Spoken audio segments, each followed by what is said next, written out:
सुरक्षा मिली है। चिराग जी सुरक्षा मिली है क्योंकि आप कह रहे थे सुरक्षा मायने तो जरूर रखता है, सुरक्षा मिली इसके लिए क्या कहना है? देखिए, मैं धन्यवाद देता हूँ केंद्र सरकार का और विशेष तौर पर केंद्रीय गृह मंत्री अमित शाह जी का कि उन्होंने मेरी चिंता की, मेरी सुरक्षा की उन्होंने चिंता की और जो ये सुरक्षा मुहैया कराई गई है उसके लिए दिल से धन्यवाद करता हूं। चिराग जी, आपको भी ऐसा लगता है कि आपके ऊपर कोई खतरा था क्योंकि आईबी की रिपोर्ट के बाद ये सुरक्षा मिली है? भाई, मैं जनता के बीच रहने वालों में से हूँ, काम करने वालों में से हूँ। यकीनन निरंतरता में हम लोगों के दौरे कार्यक्रम बिहार के अलग अलग जिलों में, और ये बात किसी से छुपी नहीं है, आप सब देख ही रहे हैं किस तरीके का एक जन सैलाब हम लोगों के कार्यक्रमों में, हम लोगों की यात्राओं में जिस तरीके से उत्साह के साथ लोग आते हैं, तो भीड़ भाड़ में जाना ये कार्यक्रम का हिस्सा रहा है। अब ऐसे में कोई खतरा है नहीं है। आईबी ने अपनी कोई रिपोर्ट भेजी हो बातों को लेकर के अब तो चर्चाएं तेज हो गई है, क्या कहेंगे? भाई, अभी मुझे इसके बारे में कोई जानकारी। रामचरितमानस को लेकर राजद और जदयू आपस में लड़ रही है, क्या कुछ कहेंगे इस पर? सबसे पहले तो मैं पुनः दोहराता हूं कि जो ये बयान दिया गया है शिक्षा मंत्री के द्वारा, इससे ज्यादा अशोभनीय, निंदनीय और शर्मनाक और कोई बात नहीं हो सकती।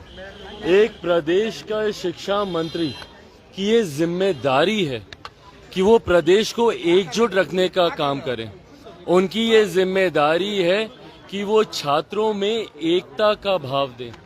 ऐसे में अगर प्रदेश के शिक्षा मंत्री ही बंटवारे की राजनीति करने लगे तो उस प्रदेश के हालात क्या होंगे। पर शिक्षा मंत्री भी उसी नेता से सीख रहे हैं जिन नेता ने हमेशा से बंटवारे की राजनीति कर कर ही सत्ता हासिल की है। प्रदेश के मुख्यमंत्री नीतीश कुमार जी को अगर आप देखें, निरंतरता में उन्होंने दलित महादलित करके, पिछड़ा अति पिछड़ा करके, कभी अगड़ा, कभी पिछड़ा, कभी हिंदू, कभी मुस्लिम, कभी लव, कभी कुश, कभी कोरी, कभी कुर्मी और कभी महिला और कभी पुरुष। पुरुषों को लेकर जिस तरीके से मुख्यमंत्री जी का बयान रहा है हाल फिलहाल के दिनों में, उन्हीं से ही सीख लेते हुए शिक्षा मंत्री जब इस तरीके का बयान देते हैं, मैं चुनौती देता हूं भैया, अगर हिम्मत है भैया, ये गीदड़ भक्ति आप किसको दे रहे हैं भाई? अगर आप में हिम्मत है तो आप बैन करके दिखाएं ना रामचरितमानस को। आप तो प्रदेश के शिक्षा मंत्री हैं। अगर आप सही में मानते हैं कि ये इतना खराब ग्रंथ है तो आप इसको बैन करके दिखाइए।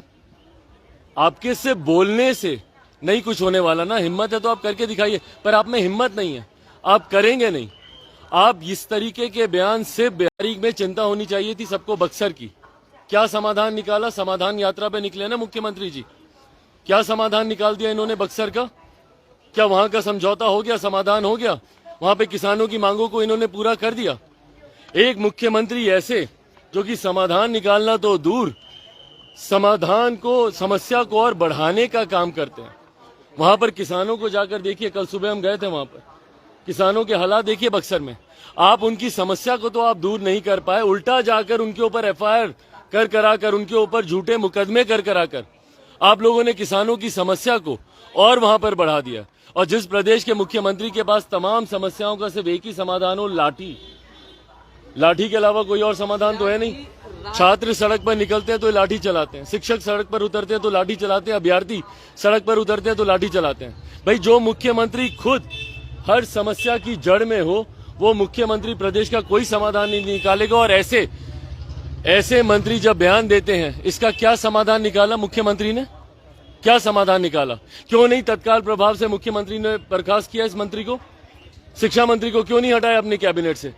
तो इस तरीके के बयान भी देंगे और कैबिनेट में बने भी रहेंगे तो कहीं ना कहीं संरक्षण, ऐसे ही लोगों का संरक्षण मिलता है मुख्यमंत्री नीतीश कुमार जी के द्वारा। लगता है एजेंडा के तहत जदयू और राजद लड़ रही है क्योंकि भाई, अब एजेंडा इनका इंटरनल मैटर है, उसके बारे में हमको कोई एजेंडा पे चल रहा है महागठबंधन सरकार। भाई, हमको नहीं पता। कहा है कि जो भी है वो सही हो रहा है। जगदानंद सिंह ने समर्थन दिया है अपने मंत्री का, कहा कि जो भाई, गठबंधन का इंटरनल मैटर है, एक दूसरे के साथ ये लोग सहमत हैं नहीं सहमत हैं, ये इनका आपसी विषय है। उपेंद्र कुशवाहा जो है बीजेपी का एजेंट बता रहे हैं मंत्री को, क्या कहेंगे? देखिए, चिराग पासवान जो है वो पूरी सुरक्षा घेरे में यहाँ से निकल रहे हैं। और क्या सवाल है पासवान कह रहे हैं, बातें उठ रही हैं क्योंकि जदयू में कुछ ठीक नहीं चल रहा है। एक तरफ ललन सिंह कुछ अलग बयान दे रहे हैं तो उपेंद्र कुशवाहा कह रहे हैं कि जदयू जो है वो पीछे जा रही है। क्या कहेंगे? सही बोल 1-2-1 कर रहे हैं भाई, रुक जाओ यार, वो सही 1-2-1 है भाई, जाओ यार, है कि जदयू पीछे जा रही है।